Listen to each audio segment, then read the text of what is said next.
जोङो दिनै आसामनिफ्राय फैनानै केराला डिस्ट्रिक्टआव दंफैयो गासैबो जोंनि कम्पानिफ्रा बन्द जाजोब्बाय दा जोङो कम्पानि सिङावनो दङ गोदाव सोरावैनो गासैबो बन्द जानानै दंजोबो जों जेरावबो थांनो हाया दा जोङो हाट बाजाराव थांबाबो पुलिसफ्रा होख्रांहरो दा ओंखायनो जोङो बिराद खस्थ'यैनो दङ जोङो कम्पानि सिङावनो दङ सानसेयाव जोङो बोथिसे ओंखामल' जानानै ओरैनो थानानै दङ दा जों बेनिखायनो जोङो गासिबो लेबारफ्रा खस्थ' मोननानै दङ दा जोङो ओंखायनो सरकारनिफ्राय आसाम सरकार बा बिटिसि सरकारनिफ्राय जोङो एसे मदद लुबैदों जाहाथे जोंनो बे अलखद समाव एसे सहाय खालामबा मोजां जागौमोन दा जोङो केरेला डिस्ट्रिक्ट kuti puram होननाय जायगायाव दङ ओमफ्राय कम्पानिनि नामा जाहैबाय टिके कम्पानि ओमफ्राय गामिया जाहैबाय मामपारा दा जोङो बे कम्पानि सिङावनो दङ डिस्ट्रिक्टआ जाहैबाय kuti puramआनो दा जोङो बिराद अलखदाव गोलैनानै दं जेरावबो थांनो हाया फैनो हाया जानानै दङ मटर गारि बन्दनि थाखाय आरो जोंनाव आखायाव फैसा थाखाबो गैया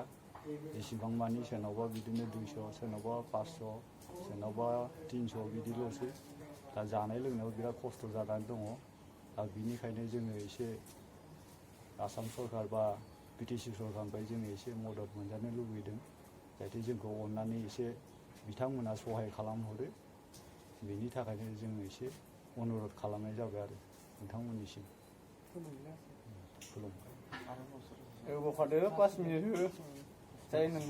सासे होनबावदो दे जायखिया सासे दं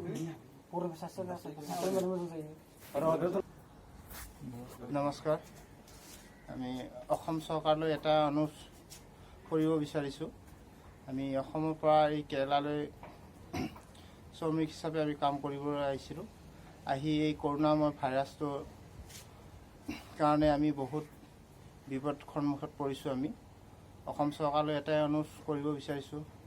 আমাক যাতে ইয়াত কেৰালাত থাকিলেও আমাক সহায় সহানুভূতি যাতে আপোনালোকে কৰে তাৰ কাৰণে আমি আপোনালোকলৈ বহুত অনুৰোধ কৰিছোঁ আমি ইয়াত যিখিনি ল'ৰা আছোঁ ইয়াত যদিও আমি বহুত শান্তি পৰিৱেশত আছোঁ যদিও আমাৰ ইয়াতে গাড়ী মটৰ আৰু দোকান বজাৰ চলাৰ বহুত অসুবিধাৰ কাৰণে আমি থকা কৰাত আমি কিছু অসুবিধা পাইছোঁ সেইটো কাৰণে আমি অসম চৰকাৰক এটাই অনুৰোধ কৰিব বিচাৰিছোঁ যে আমাক যিকোনো প্ৰকাৰেদি আমাক ঘৰলৈ যোৱা ব্যৱস্থাটো কৰি দিলে আমি অসম চৰকাৰলৈ নথৈ সুখী হ'ম মানে আমাৰ এই ডিষ্ট্ৰিক্টটো ক'ব লাগিব আমি ইয়াতে 2-3খন ডিষ্ট্ৰিক্টৰ মানুহ আছোঁ গুৱাহাটী মৰিগাঁও ডিষ্ট্ৰিক্টৰ আছোঁ আৰু কোকৰাঝাৰ ডিষ্ট্ৰিক্টৰ আছে আৰু baksa ডিষ্ট্ৰিক্টৰ আছে আমি 3খন ডিষ্ট্ৰিক্টৰ ইয়াতে ল'ৰা আমি এনেকৈ আছোঁ আমি 11জন ল'ৰা আমি এনেকৈ ইয়াতে এতিয়ালৈ বৰ্তমান কষ্ট অনুভৱ কৰি বা ভোগ কৰি এনেকৈ আমি আছোঁ আমি সেয়েহে আমি অসম চৰকাৰলৈ কাটৰ অনুৰোধ কৰিছোঁ আমাক যাতে যিকোনো উপায়েদি আপোনালোকে ন্যায় ব্যৱস্থা কৰিলে আমি নথৈ সুখী হ'ম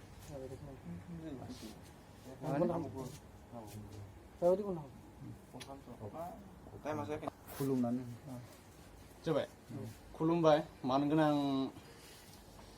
जेनेबा जोङो केरालायाव फैनानै जेनेबा फासिनानै दङ जेनेबा दा ओंखामाबो सानसेयाव बोथिसेल' मोनजायो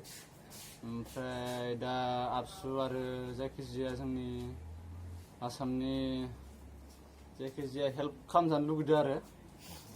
बेखौनो जोङो ज' जानानै मोनसे माने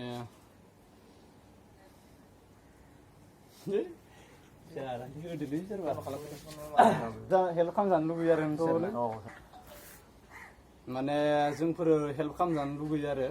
दा जोंफोरो फासिनानै दंफैयो बेखायनो रायजो राजाफोरखौ माने हेल्प खालामजानो लुगैयो जेनेबा आबसु नङाबा जायखिजाया जोंनि बिटिसि सरकार जायखिजाया हेल्प खालामजानो लुगैयो आरो बेनो गोजोन्थों गासिबो हेल्प खालामजानो लुगैयो